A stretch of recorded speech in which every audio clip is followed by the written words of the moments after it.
Video is meant to understand cryoglobulinemia. These are globulins that are excess in blood, and these globulins are cold sensitive antibodies, that is cryoglobulins. These are not found in normal individual.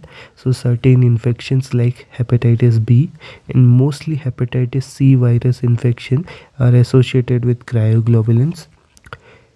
Lymphoid disorder like B cell lymphomas are associated with it.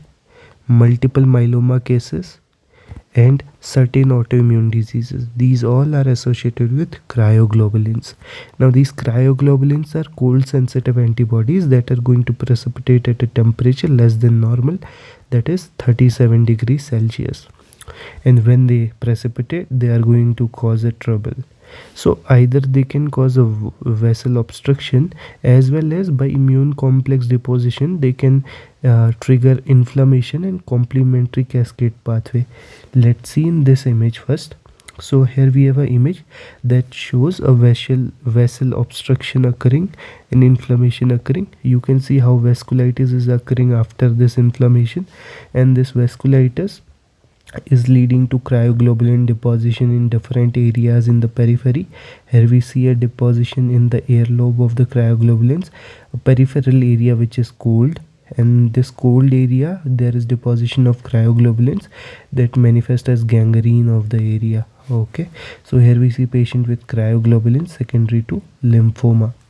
Another case where immune complex deposit and activate a complement pathway will lead to a leukocytoclastic vasculitis, a kind of vasculitis that occurs in case of cryoglobulinemia, and this manifests as palpable purpura and pruritus in a patient. Okay, so now let's go on further and understand what was happening. So in cases we have immune complex deposition and inflammation, we can have a patient landing up with vasculitis, along with which patient may show phenomena of Raynaud's, ulcer in the distal areas with necrosis, and pain and swelling in the areas.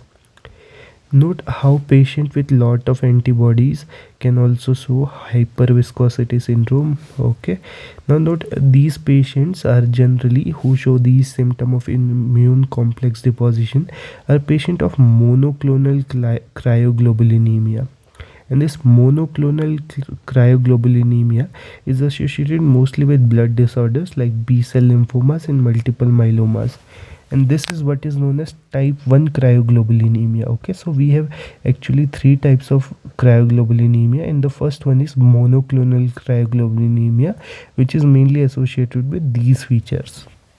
Okay, let's go into another cryoglobulinemia where we have vessel obstruction predominant with vasculitis.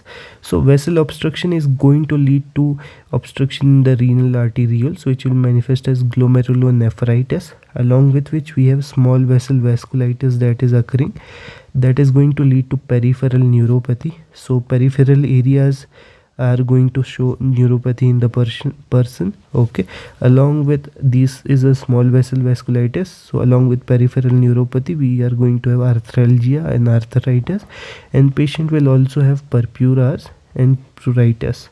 So this is another image that shows cutaneous vasculitis in a patient along with palpable purpuras that are visible.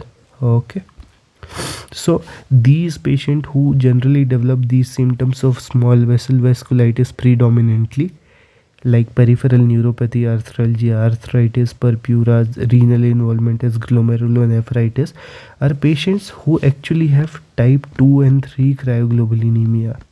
And this type 2 and 3 cryoglobulinemia is known as mixed cryoglobulinemia. And this is what is associated with hepatitis C virus infection, autoimmune disease, and idiopathic causes. So this is in brief to summarize how cryoglobulinemia can be of three types. The type 1, which is a monoclonal cryoglobulinemia, which present predominantly with these features of pain, swelling, vasculitis, ulcerations. In type 2 and 3, which predominantly present with small vessel vasculitis feature along with glomerulonephritis. Okay, so one of the tests that can be done serologically is these cryoprecipitate after 7 days at 4 degrees Celsius are seen like this. Also, you can see in this image how leucoclastic vasculitis looks by immune complex deposition that occurs. We also, else than this, the patient will also show clinical feature of the condition like multiple myeloma if present, autoimmune certain diseases or B cell lymphoma, or specifically hepatitis C features if patient has. Okay, we also advise patient to avoid cold areas in cryoglobulinemia. So these were bits about the disease. Hope you liked it. Thanks for watching.